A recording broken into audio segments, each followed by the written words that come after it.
as attested by a quite thorough entry titled Mormons in the Harvard Encyclopedia of American Ethnic Groups.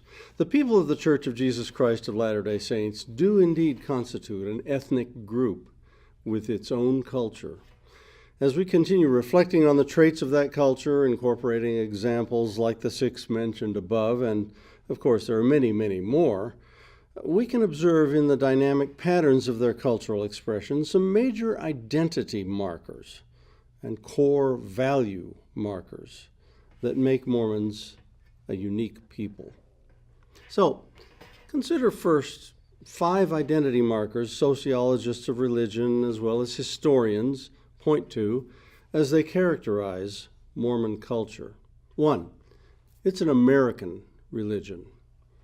The founding story of the Mormon Church tells of a vision its founder, Joseph Smith Jr., claimed to receive in a sacred grove near his home in Palmyra, New York.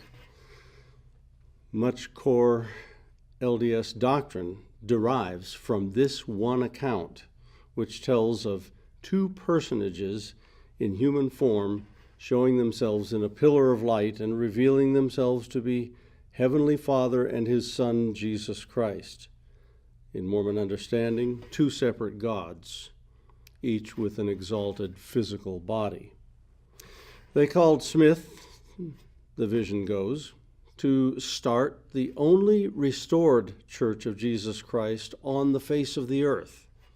Mormons then see themselves as part of a restored movement of Christ that originated here on American soil and is headed by the only prophet of God in the world. Secondly, a history of persecution. The main theme of their history is told by Mormon people to their faithful members and is told to their children and their children's children is the story of being a persecuted people. More neutral historians find the term conflict more apropos, in that sometimes Mormons were initiators of the conflict they had with their neighbors, and other times they were indeed recipients of the conflict, and it could be generally called persecution. At any rate, the way faithful LDS people render the stories of their past in Missouri, Illinois, and even Utah to one another, the message turns out to show we are a persecuted people. This remains in the bones of their identity. So any critical word or questioning of their doctrine with a negative slant will tend to feel like only one more persecution to them. And then thirdly, there's the Great Migration. From 1847 to 1857, 100,000 people crossed the plains from Illinois and elsewhere to live in peaceful isolation in the Salt Lake Valley. It was a great feat masterminded by their leader and second prophet, Brigham Young. This constitutes for their communal identity the powerful story of their own exodus. Many accounts of heroism, death, and great suffering are told as this migration is detailed in such experiences as the reenactment mentioned above as going on trek. Attributing their success to divine providence, they celebrate arriving safely here to establish Zion, as they put it. Fourthly, the polygamy pattern. This distinctive marriage practice in the annals of LDS history is no longer practiced nor officially approved by the Mormon Church.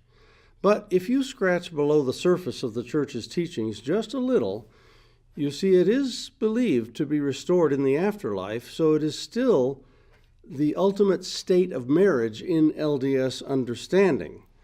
So the practice is not actually ended, it has rather been suspended to comply with the laws of the land. And as mentioned above, Mormons are identified with this practice the world over by outside observers. And then fifth, geographic isolation. Until the end of the 1800s, the Mormon pioneer settlement in Utah's Great Basin remained intentionally isolated.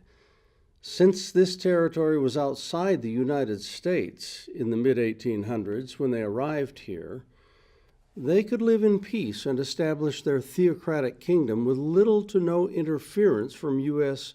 government forces and from their main historic persecutors, Protestant Christians.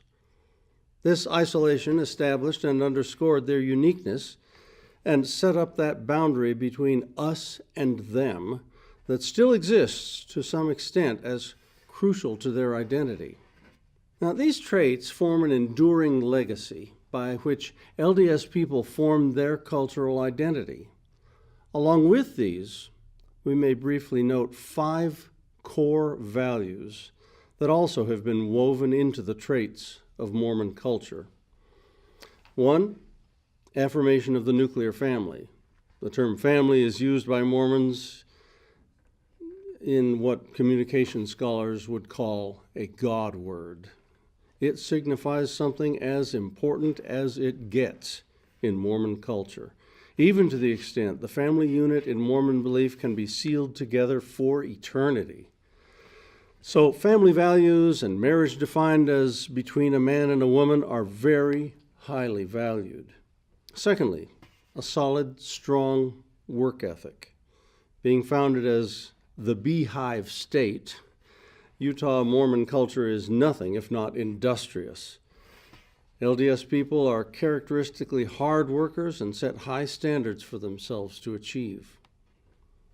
And then third, clean, moralistic living. More than just the dietary code of abstinence from coffee, tea, alcohol, and tobacco in the Word of Wisdom is involved here. Mormons get constantly exhorted to choose the right by honesty in all their dealings, sexual continence before marriage, and more. To show their allegiance and compliance with this legalistic code, many wear CTR rings or necklaces to proclaim their commitment to choose the right. And then fourth, socio-political and economic conservatism. If you're a Democrat in Utah, the joke goes, you're an endangered species.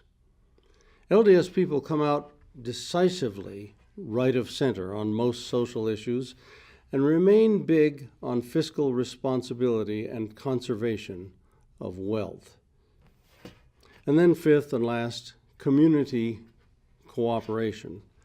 Among themselves and even reaching out to their neighbors, Mormons band together in community to help each other. The local ward and stake structures organize remarkably well for effectiveness in serving anyone in need. This list of cultural traits, basic as it is, may help us grasp the patterns and dynamisms of the ethnic group called Mormons. In this list, and including other observations of traits you may add to it, we may gain many indications of potential bridges to be built for the biblical gospel.